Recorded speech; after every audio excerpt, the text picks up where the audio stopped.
All right. Good evening, everyone. It is Tuesday, September 3rd. There we go. 3rd, 2019. Good evening. I'm Dave Guerra. This is Let's Have a Chat. Welcome to September. Welcome to the start of, the last 4 months of the year, the Burrs. And let's see what they do. I mean, so far it's gone crazy. We've got a hurricane just sitting off the coast of Florida. Has been just hammered the Bahamas. We've got a tropical cyclone setting itself up here in the Gulf of Mexico, just right down the road from me.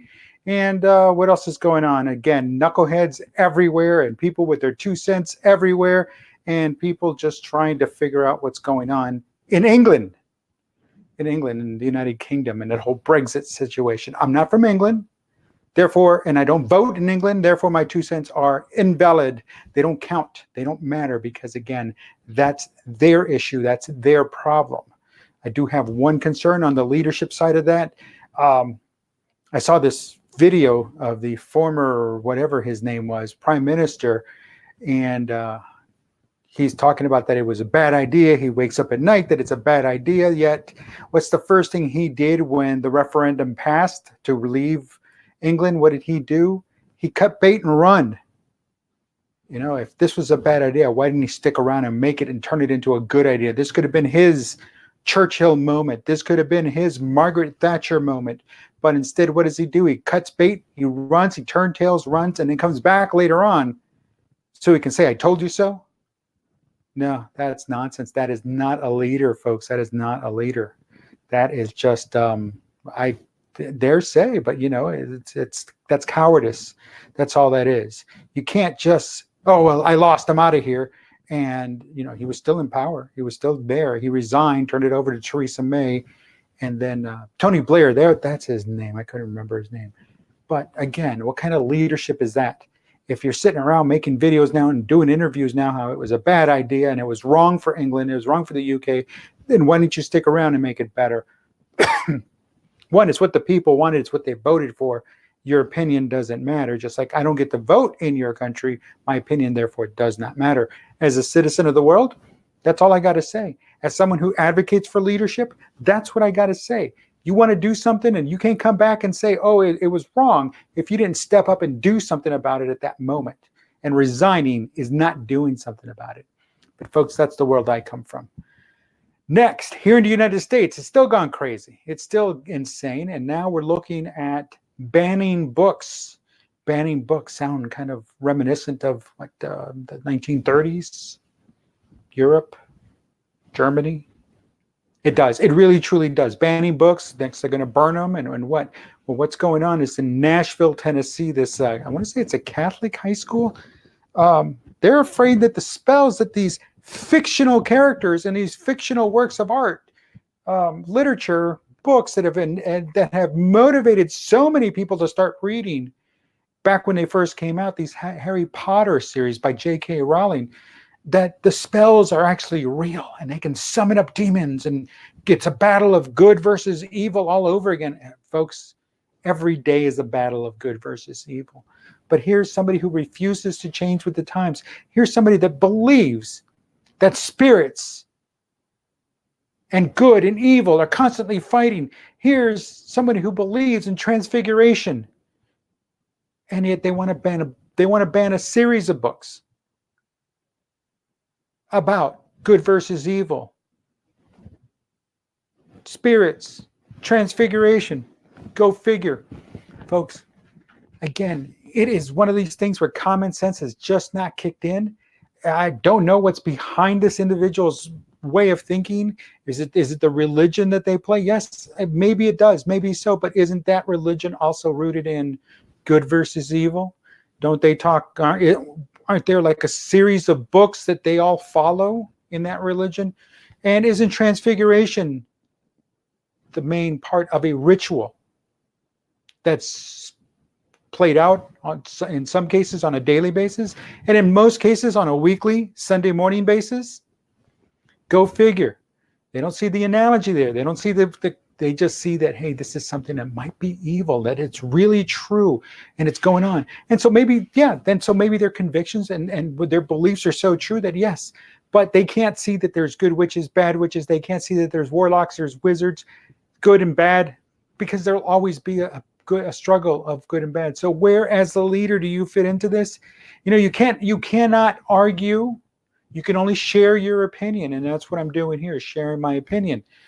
The way I see it, yes, this individual is leading his flock, but on a greater scale, is he truly leading anybody, or is he just trying to create a hysteria and a hype and a false image than what is actually there? And that false image that he's trying to create is affecting the free will of an individual.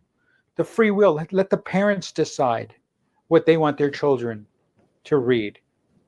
Let the parents govern their children. Let the parents raise their own children. Not an authority, not a father figure, but a real life parent. And I understand, there'll be times when, well, who speaks for the children if the parents don't want to? The parents have to. And in not speaking, the parents are making a statement. And in speaking, they're making a statement. Good or bad, whatever it is, you have to respect what the parents want, especially when it comes to the children. And guess what? They can take them out of that school and send them to another school. So what are we doing here? Well, it just goes to prove that evil will win and prevail, and that's why we must conquer this. I get that. But it also shows that, hey, people are truly trying to use the free will that was given to them under the tenets of that religion, the free will. So, that being said, folks, in the workplace, you as leaders, as managers, as people that the people look up to and look for in direction in times of crisis, again, there has to be that fine line where there is your opinion and your fact. Your opinion and your fact. Your fact is the company policies, the company guidelines, the policies and procedures. Your opinion is that you might not like them. And why are they wasting time on them? That's your opinion. But the fact is that the company policies and procedures are there for a reason, and you cannot alter them. Unless you're the CEO, the top person, the owner of the company, then that's a different story. But for the most part, you have to work hard at keeping your personal opinions and your professional life separate. Because if they can't count on you to deliver your true being, your true self, then how can they count on you for anything? And they really can't, because leadership is that simple. It is that fickle also. It is that truly that fickle.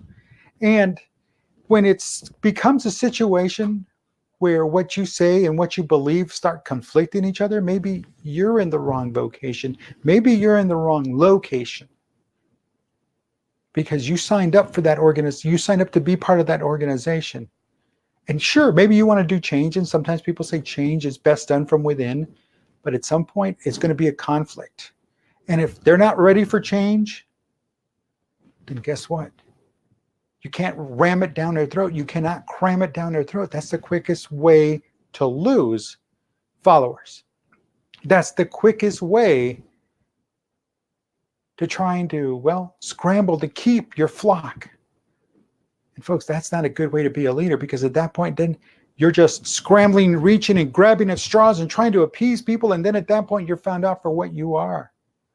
Not genuine, not authentic. You're just trying to keep people around because, hey, it looks good on you. If you can lead them down this path, it might not be the right path. It might not be the genuine path or the authentic story. But guess what? If you're scrambling and hustling to just hold on to them, you've lost the battle. You've got to be genuine and authentic to yourself and to them 100% of the time. Don't put up a front and then pull the rug out from underneath them, because again, that's where you end up losing. So with that being said, everything changes. Everything happens for a reason. And this is happening for a reason. But what it is, maybe we're not going to find out just yet. But you still have to toe the company line. You still have to toe the party line. You still have to do what you have to do. You cannot cut bait and run. And you cannot cram your opinion. And no matter how hard you cram it down their throats, you cannot turn opinion into fact. You cannot turn opinion into policy. It's got to play its course, and then it becomes policy, and then maybe you've changed things from within. But when you don't, then you've got problems. So don't go down that route. Listen, folks, I'm Dave Guerra. This is Monday. This is Tuesday. I hope you enjoyed your Labor Day weekend. When you get a chance, be sure to follow me here on Twitter. There's my information. Or follow me on Instagram and let me know you're following me. And Dave at Dave Guerra on Twitter, and Dave_Guerra on Instagram.